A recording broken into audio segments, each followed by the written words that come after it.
বলি না বলে গুটি গুটি পায়ে উঠি উঠি হয়ে গেলে যে দেখছি।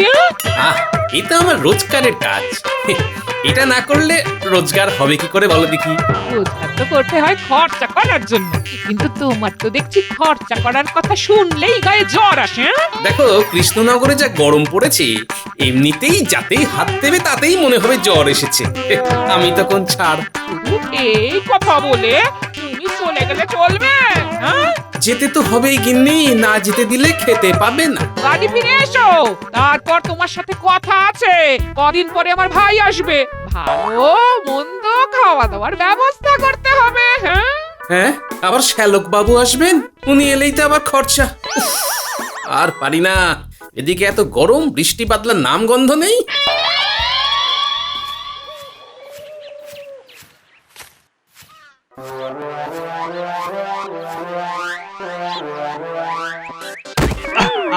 কি দাদা, দেখে চলতে পারেন না? ক্ষমা করবেন দাদা, আসলে খেয়াল করিনি। আরে উটির বাবা, কি হলো? চোখ মুখ দেখে মনে হচ্ছে খুব মনমরা। আর কি বলবো গোপাল দাদা, কদিন পরে মনে হচ্ছে না খেতে পেয়ে মরে যাব। কেন, কি হয়েছে? হঠাৎ এরকম বলছো কেন? আর কেন বলবো না, এত জলের অভাব, আমার জমিতে এবার নামমাত্র ধান হয়েছে। রোদের তেজে সব শস্য পুড়ে যাচ্ছে। এ কি বলছো গো পুটির বাবা? হ্যাঁ, ঠিকই বলছি গো গোপাল দাদা, অর্থের বড় অভাব, তার উপর কদিন পরেই রাখি পূর্ণিমা। এখন আমারও যে ট্যাগ খালি, কি যে করি। এই তো একটু আগেই মন্ত্রী মশাইয়ের বাড়িতে ধার চাইতে গেলাম, গিয়ে তো দেখি অন্য কাণ্ড। কি কাণ্ড? মন্ত্রীমশাই রাত বিরাতে মুর্শিদাবাদে কাদা মাখতে যাবেন আর খাটনি হবে আমাদের। বলছি মন্ত্রী মশাই আছেন? কিছু টাকার দরকার ছিল। মন্ত্রীমশাই ছুরি কাঁচি ছাড়া অন্য কিছুতে বা কাউকে ধার দেন না। আসতে পারো। আচ্ছা, এই ব্যাপার, আমি দেখছি কি করা যায়। আচ্ছা গোপাল দাদা। বাবারে বাবা, আজকে দেখছি একটা চমৎকার হয়ে গেছে। কি চমৎকারের কথা বলছেন মহারাজ? সভাকবি আজকেও এখনো আসেনি? হ্যাঁ ঠিক তাই, আজকে গোপাল চলে এসেছে, কিন্তু সভাকবি এখনো বেপাত্তা। কি ব্যাপার সভাকবি, ইদানিং দেখছি তোমার খুব দেরি হচ্ছে। আর কি করব বলুন মহারাজ, আমি তো রাত জেগে কবিতা লিখি, সকালবেলা ঘুম থেকে উঠতে তাই দেরি হয়ে যায়। এই ব্যাপার? শুধু তাই না, আমি সকালে ঘর মুছে, বাসন মেজে, কাপড় কেচে, বাজার করে, নিজের রান্না নিজে করে তারপর রাজসভায় আসি, তাই দেরি হয় আর কি। আরে তোমার যদি একটা বউ থাকতো। বউ মানে খেজুর গাছ, কাটা আছে পাতা নেই, শুধুই অশান্তি। এই তুমি থামো গোপাল। কি হলো? কি হলো? আপনি ঘুমন মন্ত্রী মশাই। আচ্ছা সভাকবি, সত্যি কথা বলো তো, তুমি একটা বিয়ে করছো না কেন? চেষ্টা তো করেছিলাম মহারাজ, কিন্তু বউ তো জুটলো না। মানে? গত বছর একটা সুন্দরী তরুণীকে আমার বেশ মনে ধরেছিল, তাই একটা চিঠি নিয়ে তার কাছে যাই। তারপর? কিন্তু যেদিন আমি গিয়েছিলাম সেটা ছিল রাখি পূর্ণিমার দিন। আর সে তোমার প্রেমপত্র নিয়ে তোমাকে রাখি পরিয়ে তোমাকে পত্রপাঠ বিদায় করে দিল। কি সভাকবি, তাই তো? হ্যাঁ ঠিক তাই। না না, এত সহজে ভেঙে পড়লে তো চলবে না। আর তো কদিন পরেই রাখি পূর্ণিমা, তুমি এবারে একটা সুন্দর কবিতা লিখে তাকে শোনাও, হয়তো দেখবে তুমি দাদা থেকে স্বামী হয়ে উঠবে। ঠিক আছে মহারাজ, আমি চেষ্টা করব।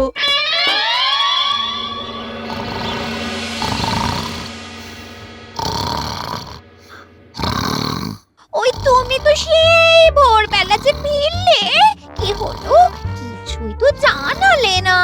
আরে ঘুমোতে দাও। উফ, সারা রাত ঘোড়া ছুটিয়ে গেছি, ঘোড়া ছুটিয়ে এসেছি, এখন কদিন এভাবেই যাতায়াত করতে হবে, তাহলে এই পুরো পরিকল্পনা সাজিয়ে ফেলতে হবে। সে পরিকল্পনা আমাকে কিছু বলো বলো। এখনো সেভাবে কিছু আলোচনা হয়নি। গতকাল নবাব বাহাদুর খুব ব্যস্ত ছিলেন, তাই আমাকে সময় দিতে পারেননি। আমি আজকে আবার যাব, তাই এখন ঘুমোতে দাও। বেশ, যা তোমার মর্জি।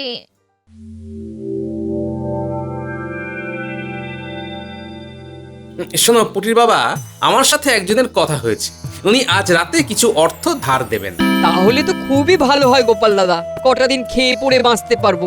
তুমি সব পয়সা খেয়ে উড়িয়ে দিও না, কিছু পয়সা খাওয়া আর সংসার চালানোর জন্য রাখবে, আর কিছু পয়সা দিয়ে ব্যবসা করবে, বুঝলে? এখন আর নতুন করে কি ব্যবসা করব গোপাল দাদা? কদিন পরেই তো রাখি পূর্ণিমা, রাখির ব্যবসা করবে। বেশ, তাহলে তাই করব।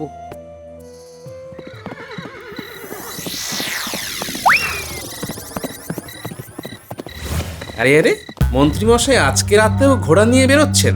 না, ব্যাপারটা তো সুবিধের মনে হচ্ছে না, একটু নজর রাখতে হবে মনে হচ্ছে।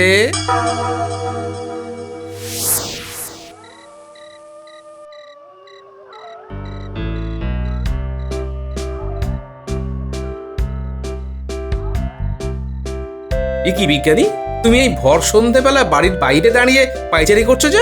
কোনো চিন্তা? এই চিন্তা মানে গভীর চিন্তা। বিজ্ঞান যত এগিয়ে যাক, প্রকৃতির কাছে সে কিছুই না। কেন কেন?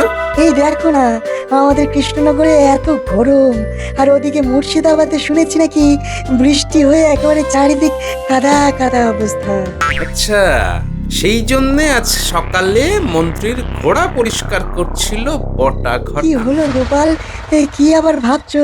না কিছু না, তুমি কি ভাবছো বলো তো বিজ্ঞানী? আমি তো ভাবছি যদি এমন একটা যন্ত্র বানানো যেত যা দিয়ে মেঘ তৈরি করা যায়, তাহলে তাহলে দারুণ হতো। হ্যাঁ ঠিকই বলেছো, আমাদের রাজ্যের চাষি ভাইরা যা কষ্ট পাচ্ছে তা আমার থেকে আর ভালো কেউ জানে না। কেন কেন? ও কিছু না, পরে সব জানতে পারবে। নবাব বাহাদুর, আর সহ্য করতে পারছি না। এবার আপনাকে কৃষ্ণনগর দখল করতেই হবে, আমাকে রাজা হতেই হবে নবাব বাহাদুর। আরে বাবা, হঠাৎ করে তো আর আক্রমণ করা যায় না। কৃষ্ণচন্দ্রের তো সামরিক শক্তি আগের থেকে অনেক বেশি উন্নতি হয়েছে। আমার আমার একটা উপায় জানা আছে নবাব বাহাদুর। কি উপায় বলো? শুনুন তাহলে। দারুণ বুদ্ধি। আর একটা কথা আছে নবাব বাহাদুর। কি কথা বলো? এই আপনার মুর্শিদাবাদে দুদিন আগে এত বৃষ্টি হয়েছে, এখনো চারিদিক কাদা কাদা রাস্তা, একটু রাস্তার যত্ন নিন। বেশ বেশ বেশ, আমি উজিরকে বলে দেবো ব্যাপারটা দেখতে। তাহলে আমি এখন আসি নবাব বাহাদুর। হ্যাঁ, এসো এসো এসো।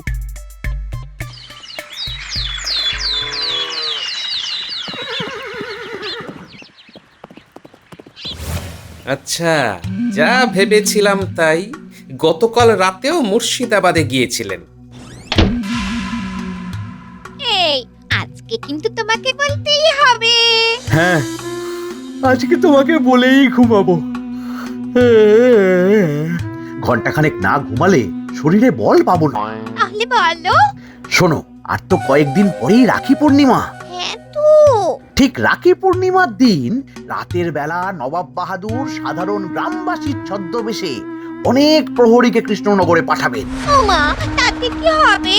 তারা ঠিক পরের দিন সকাল সকাল মহারাজের ওপর আক্রমণ করবে। এতে তোমার কি লাভ? আরে আমারই তো লাভ। মহারাজ অক্কা পাবেন আর রাজ সিংহাসনে চড়ে বসবো আমি। আমি তো রাজা। আমি ভাবো রানী। বেশ, আমি ঘুমোতে গেলাম। এতদিন জানতাম আমাদের মন্ত্রী ষড়যন্ত্রী, এখন তো দেখছি উনি দ্বাদশ যন্ত্রী। বাবা রে বাপ।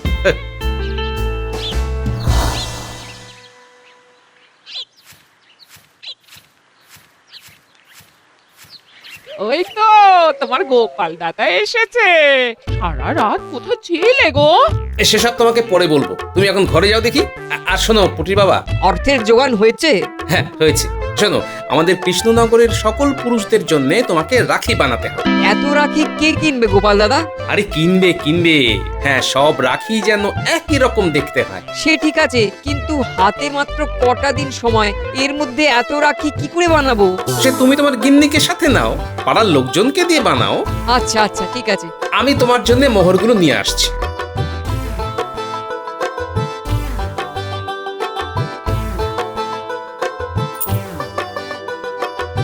ধন্যবাদ গোপাল দাদা, আমি যত তাড়াতাড়ি সম্ভব তোমার এই ঋণ মিটিয়ে দেবো।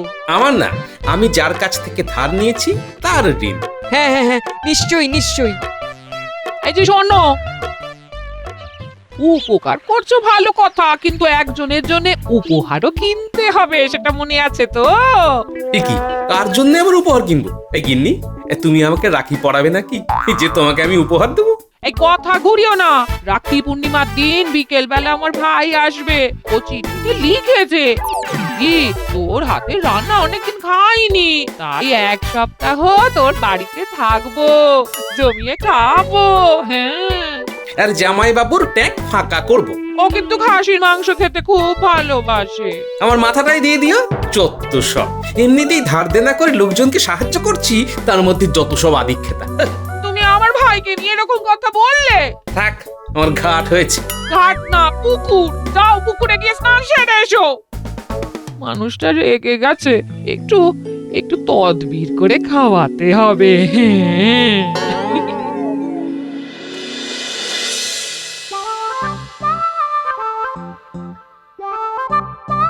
বাহ, এ তো সদল বলে কাজ শুরু করে দিয়েছে দেখছি।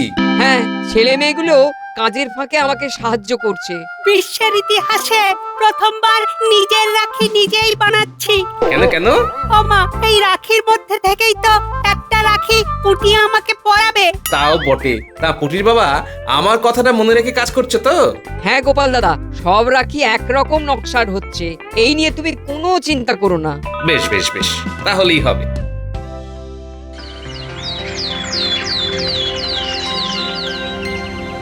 হে ভগবান শ্রীকৃষ্ণ, প্রভু তুমি তো করুণা সিন্ধু, আমার মনের কথা শোনো প্রভু।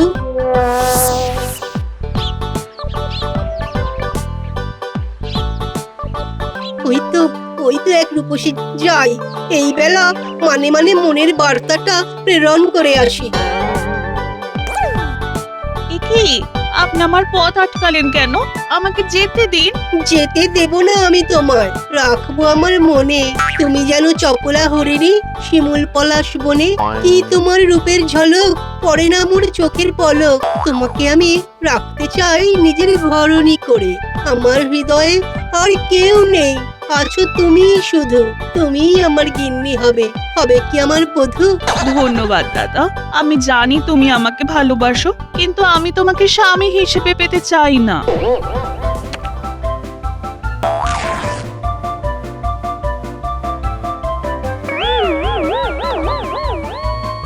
আজ থেকে তুমি আমার দাদা আর আমি তোমার বোন। আশা করি আমার বিপদে আপদে সব সময় আমার পাশে থাকবে।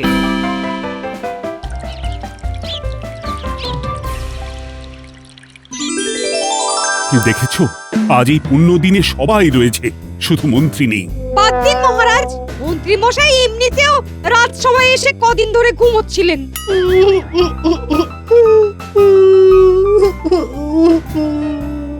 কি সভাকবি মহাশয় কাঁদছেন কেন? সত্যি তো, তোমার আবার কি হলো সভাকবি? তুমি কাঁদছো কেন? মহারাজ, আজকেও সেই একই ঘটনার প্রত্যাবর্তন হয়েছে। মানে? আমি একটু আগে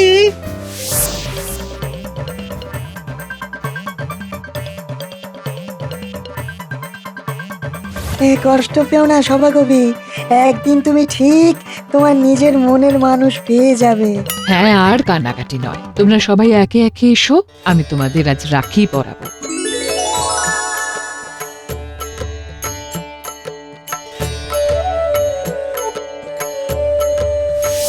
ধন্যবাদ রানীমা, রাখি তো পড়ালেন, এবার একটু পেট পুজো হবে না? সব হবে, তোমাদের জন্য জমিয়ে ভুরি ভোজের বন্দোবস্ত করা হয়েছে। চলো খাবার ঘরে।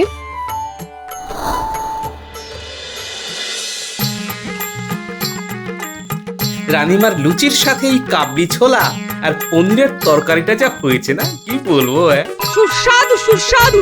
সুস্বাদু তো হবেই, রানীমা আজ নিজের হাতে রান্না করেছেন যে। আরে আরো কয়েকটা লুচি নাও গোপাল। আমি তো রাজসভাসদ বলে এই ভালো মন্দ খেতে পাচ্ছি, কিন্তু আমার চেনা অনেকেই আছে যারা রানীমার হাতে রাখি পড়তে চায়। বেশ, তো তাদের আসতে বলো। আচ্ছা রানীমা, আমি খেয়ে উঠেই তাদেরকে জানিয়ে দিচ্ছি, দুপুরবেলা চলে আসবে। হ্যাঁ বেশ।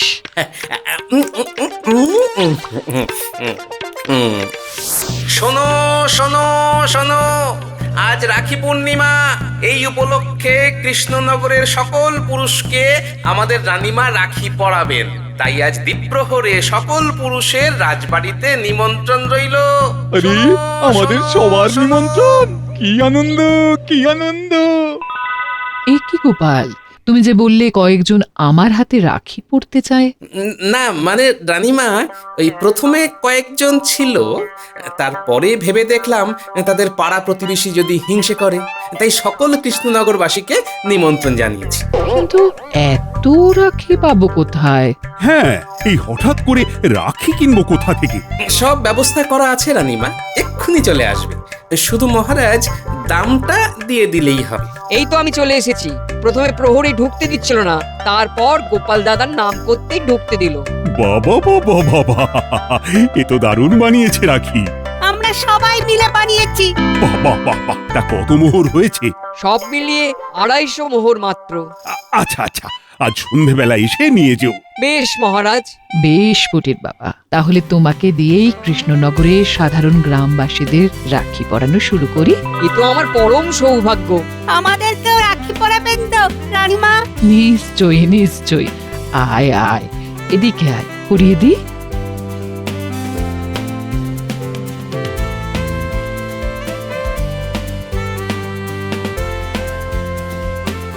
আমাদের এই রাখি বন্ধন পর্বের বাকি অংশ রাজবাড়ির বাগানে করলে ভালো হয়। হ্যাঁ, তাই হোক।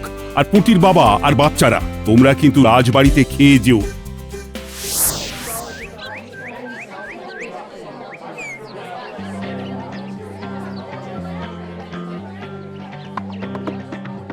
ধন্যবাদ রানীমা, এ আমাদের পরম সৌভাগ্য যে আপনার হাতে রাখি পড়ছি। আপনার মতন দিদি থাকলে আমাদের আর চিন্তাই নেই। তাহলে একটা কথা মনে রেখো, এই রাখি রানীমা পরাচ্ছেন। অন্তত 1 সপ্তাহ এই রাখি তোমরা কেউ খুলবে না। না না, খুলবো না।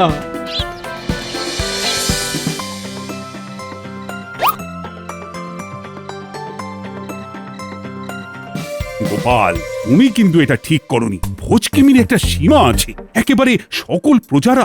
পুরুষ প্রজা ওই একই হলো। রাজকোষ থেকে কতগুলো অর্থ চলে গেল বলো তো? এই সব খেসারত তোমার বেতন কেটেই হবে। আচ্ছা মহারাজ, সে আপনি যা ভালো বোঝেন করুন, কিন্তু এর থেকেও বড় খেসারত দিতে হবে আপনাকে।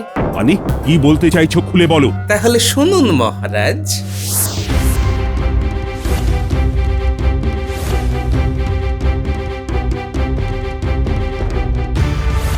কি সর্বনাশ! তার মানে তো নবাবের সৈন্যরা ইতিমধ্যেই কৃষ্ণনগরে ঢুকে পড়েছে। হ্যাঁ, তাও আবার সাধারণ গ্রামবাসীর ছদ্মবেশ। কি এবার ওদের ধরবো কি করে? কেন মহারাজ, রাখি দিয়ে আজ দুপুরে সকল পুরুষ প্রজাদের রানীমা রাখি পরিয়েছেন, আর সব রাখি একই রকম, আর কোনো প্রজাই রাখি খুলবে না। তাই সেনাপতি আর আমাদের সৈন্যকে এক্ষুনি পাঠান, যাদের হাতে রাখি নেই তাদেরকেই ধরে নিয়ে আসুন। সব বাড়িতে গিয়ে ঘুরতে বলবেন, আমার বাড়িতেও ছাড় দেবেন না। উফ গোপাল, তোমার কি বুদ্ধি! তাড়াতাড়ি কাজ শুরু করুন মহারাজ, কারণ ওরা ভোর ভোর আক্রমণ করার মতলব এঁটেছে। আমি এক্ষুনি ব্যবস্থা নিচ্ছি।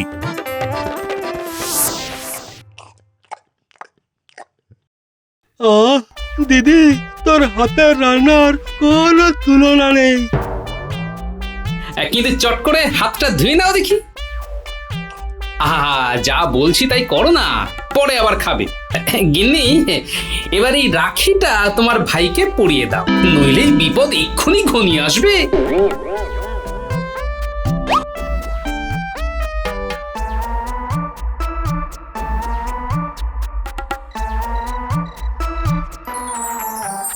কি সেনাপতি মশাই?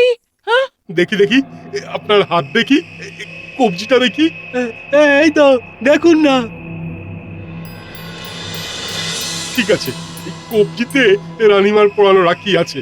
এই চলো, এ বাড়িতে কেউ নেই। কি আমার কবজি দেখলো কেন? হ্যাঁ, কৃষ্ণনগরে অনেক বাইরের লোক ঢুকেছে গুপ্তচর হিসেবে। যাদের হাতে আজ রাখি আছে তারাই এই রাজ্যের, এটাই প্রমাণ। তাই আজ তোমাকে প্রাণে বাঁচিয়ে দিলাম। জামাই বাবু, আমি এসেছিলাম আপনার টেক ফাঁকা করে খেতে। কিন্তু আপনি আমাকে প্রাণে বাঁচালেন। আপনি না মহান, সত্যি মহান। আমি কাল নিজের অর্থে আপনাকে খাসির মাংস খাওয়াবো, খাবেন তো? হ্যাঁ। বেশ,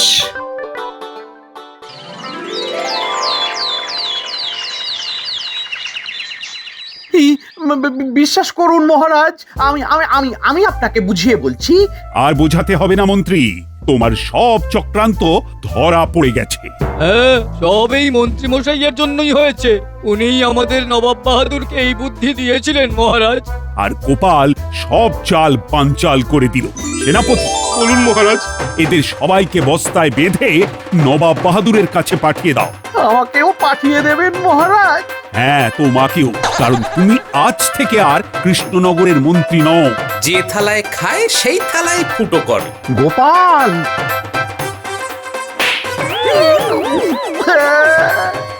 আমার গোপাল সব ভেস্তে দিল, আমার ডানগুলো চলে গেল। জয় গোপালের জয়। জয় গোপালের